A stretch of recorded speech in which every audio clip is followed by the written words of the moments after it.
Good morning, church. Even though it's COVID season, we are still alive, so we have plenty of reasons to be joyful.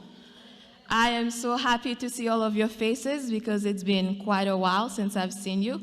So I'm happy to be here, and I'm happy to be able to worship with you.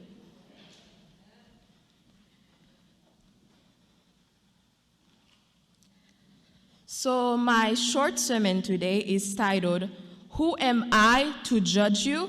But who am I not to judge myself?" Again, it's, who am I to judge you? But who am I not to judge myself? And I've seen a pattern among the people of my age, our generation, and I'm very happy for this pattern because I've noticed how much we value the idea that we should not judge others.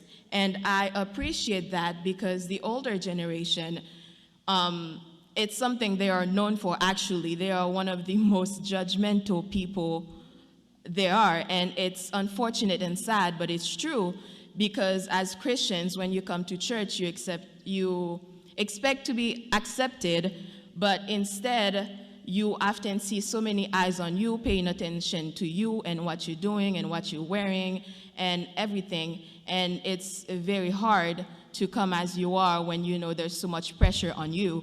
But with the youth, I appreciate that we are more open-minded and we are more welcoming, so that's very good.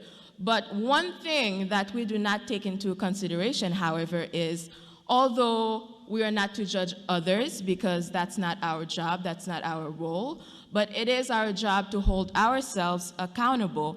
It is our job to be responsible for our actions, our thoughts, and our decisions. And that's why the scripture reading for my sermon is found in Genesis 3, verses 8 to 13. Again, that's Genesis 3, verses 8 to 13. It reads, "Then the man and his wife heard the sound of the Lord God as he was walking in the garden in the cool of the day.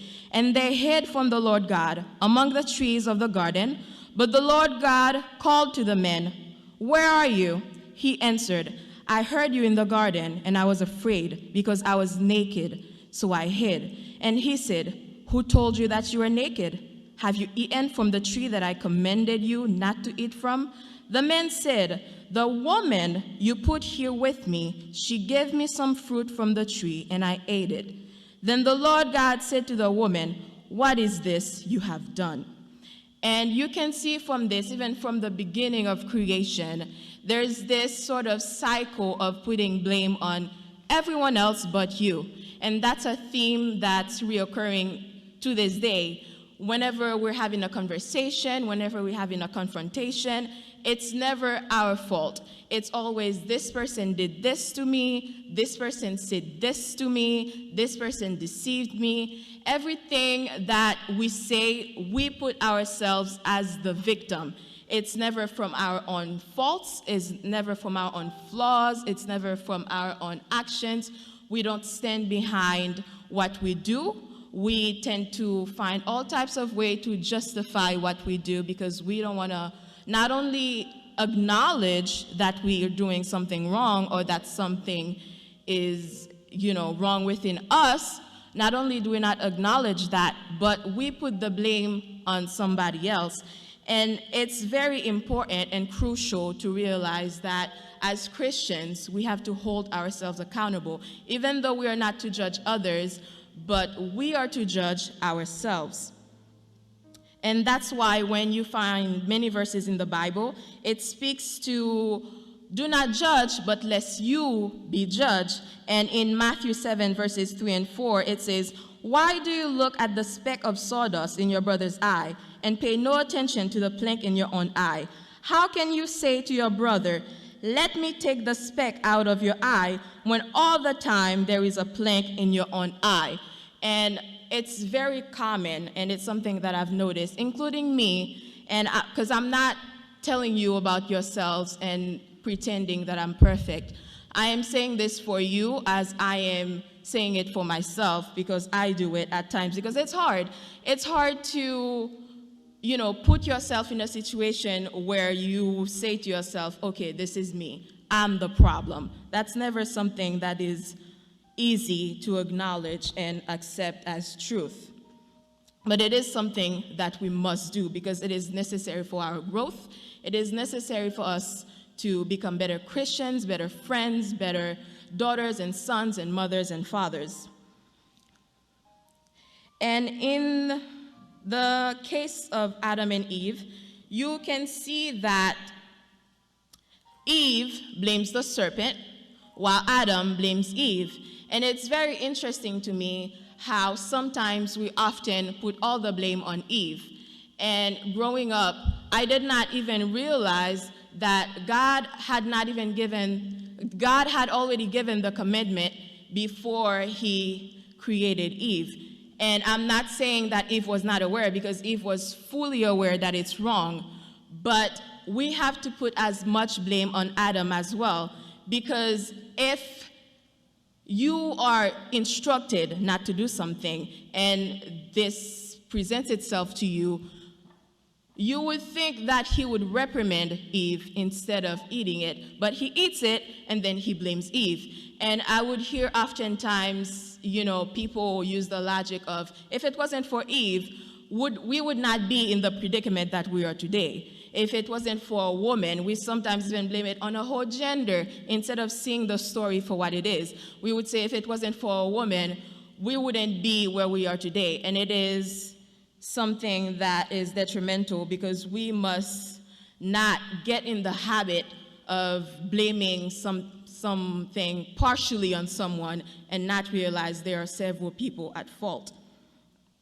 And a scenario I guess I can give you guys in order to understand what I'm saying is, say I take my family, for example. It's the 4 of us.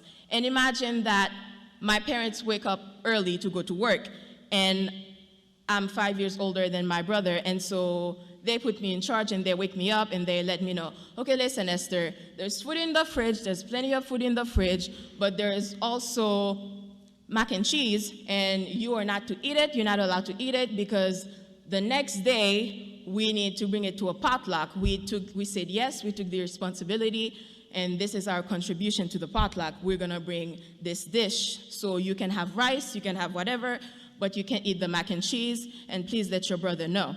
And of course, when my little brother wakes up, I let him know. I tell him, okay, when you get hungry and you go to heat up food, you can have rice, but do not touch the mac and cheese because it's not for us to eat.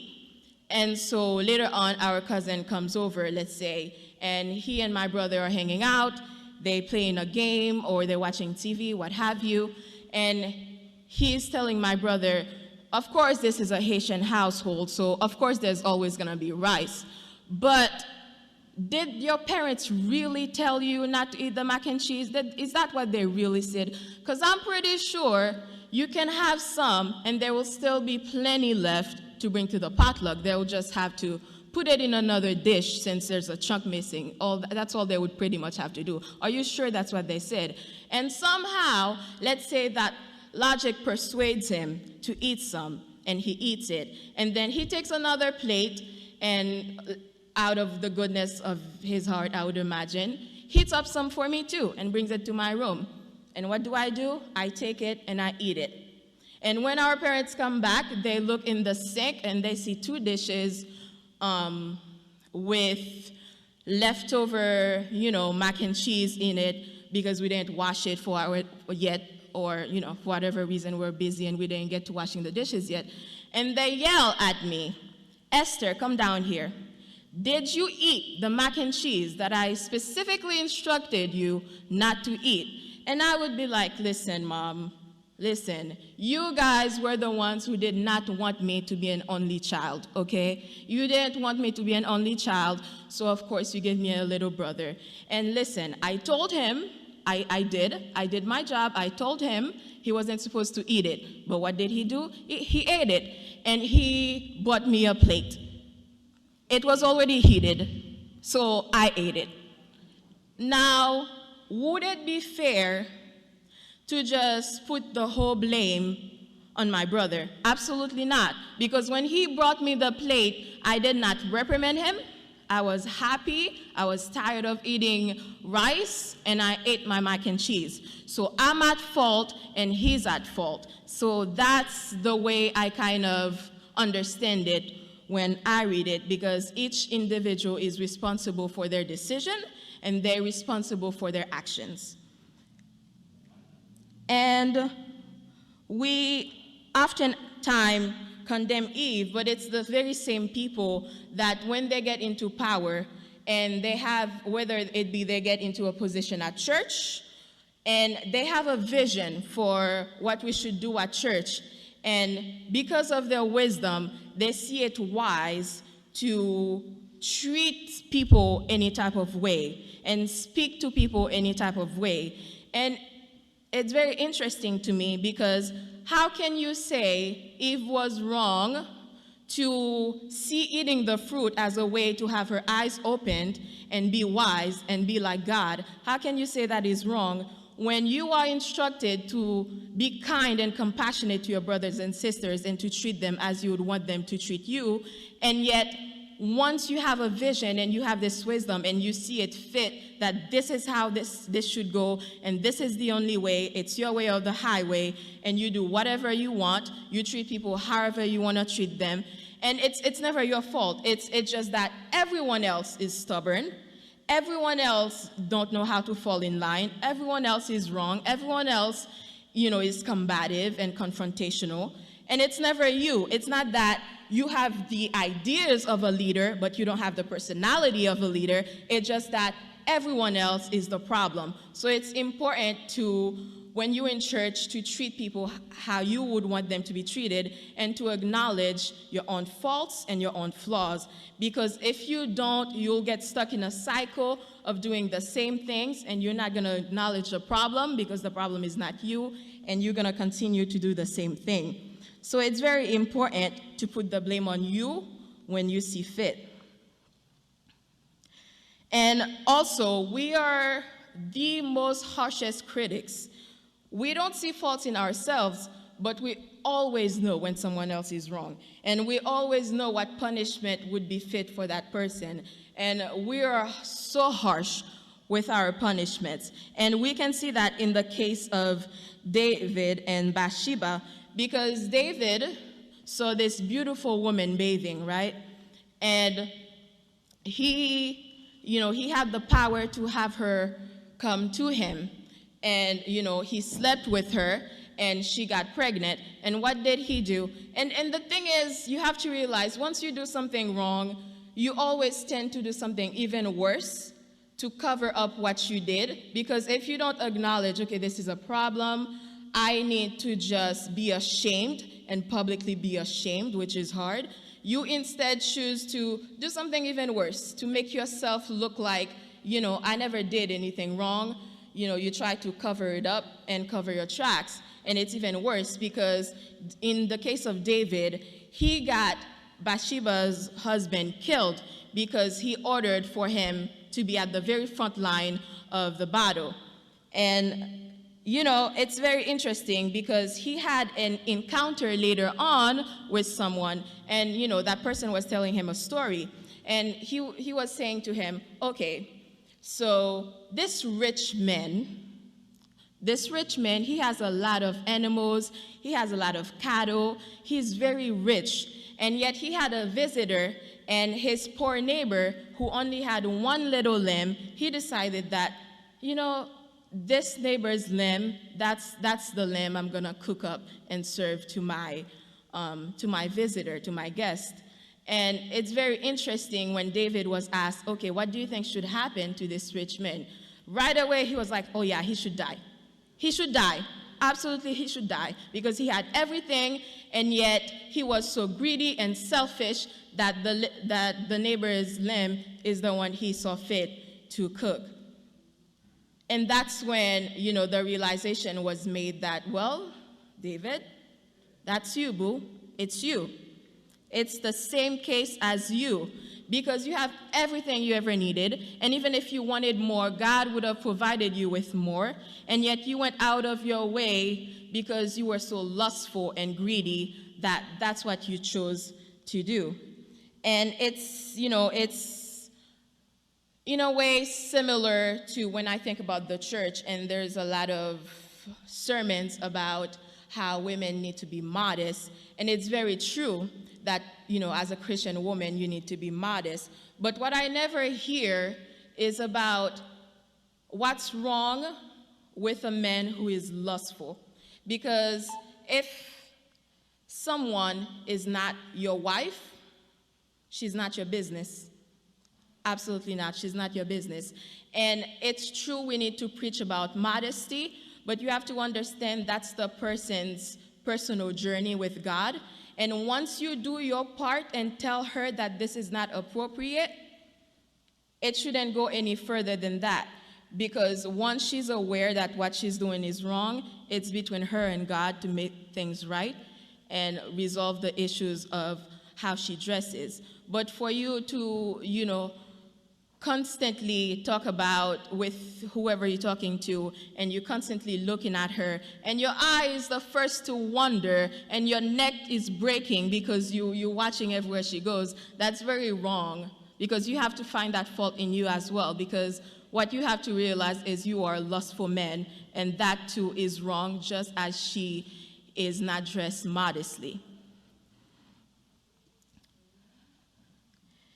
And it's important to put the blame on you, because whatever is causing you to sin, woe to them, but also you have a responsibility, because if your hand or your foot causes you to sin, cut it off and throw it away. It is better for you to enter life crippled or lame than with 2 hands or 2 feet to be thrown into the eternal fire. And if your eye causes you to sin, tear it out and throw it away. It is better to enter life with 1 eye than with 2 eyes to be thrown into the hell of fire. And I'm not telling anyone they need to do this. I'm not telling you need to gouge your eyes out. Absolutely not. What I'm trying to say is everyone, every individual has to be responsible for their own sins and their own flaws. And we also have to realize the toxic consequences of our patterns, because if we look at Samson, sometimes it's not what we do that we need to be responsible for, it's what we choose to not do. Because with Samson and Delilah, not 1, not 2, not 3, but 4 times he decided that he's gonna tell this woman the story of, how he would be weak. And my thing is, you can blame Delilah, and she is at fault for this because, she deceived him. But at the same time, you have to look at the logic of this man, because if the first time you tell somebody something and they deceive you, you do it a second time, they deceive you. You do it a third time, they do the same thing. And a 4th time, you think something's gonna change. It's not gonna change because you've seen a pattern of what's going on. So you have to be responsible for yourself and use logic and have common sense and know what to do and what to not do, what's appropriate and what's not appropriate. And as a youth, we're very confused on our identity because we have this idea we should not judge others, and in the same way we don't judge ourselves. And it's very detrimental because we're like warm water, and that's not good because the Bible says, I know your deeds, that you are neither cold nor hot. I wish you were either one or the other. Because, it may be shocking and surprising, but I have respect for atheists. I do. Because these people decide, listen, this is not for me, I don't believe in this. So their actions, their actions follow their beliefs. But we as youth in the church, we say we believe in what the Bible says, and yet when we're out there, our actions are not showing that we are Christians. And so we're very confused about our identity, because not only do we not take accountability because we never, see the problem within ourselves. If you don't see, the first step is acknowledging your problem. And if you don't, of course, you're going to repeat the cycle. So when you don't take accountability for what you're doing that is in complete opposite to what you believe, you're gonna keep doing it. And that's why I have respect for, the older generation, people like my mom and dad. Like I call them closed-minded, but what they believe, of course, their actions follow with it. And I'm gonna take myself as example. Sometimes I, try to make the Bible adapt to who I am versus trying to adapt to what the Bible is. And that's very, that's a confusion on my part and a confusion on many of our parts, because if we say we are something, our actions should follow. But I'm not telling you about yourselves to make this a depressing sermon and, feel badly about yourselves, because at the end of the day, the beauty is God uses flawed individuals to inspire and, give hope to a flawed world. So you can still, however you are, however many sins you've committed, you can still, have redemption. Because Samson was a womanizer, but he's still known as the strongest man to ever live. David was a murderer, but he's still known as the young, brave man who took down Goliath. Rahab was a prostitute. Noah was a drunk. Jacob was a cheater. Jonah ran from God. Peter denied Christ 3 times. Zacchaeus was money hungry. The disciples fell asleep while praying. Paul persecuted Christians before becoming one. So that's why I'm preaching this, because it's important to hold ourselves accountable, because that's how we grow, that's how we move forward, and that's how we become better, because God can always use us. That's what God does. He uses flawed individuals to do amazing and great things for his mission. So God bless you all, and enjoy the rest of your Sabbath. Thank you.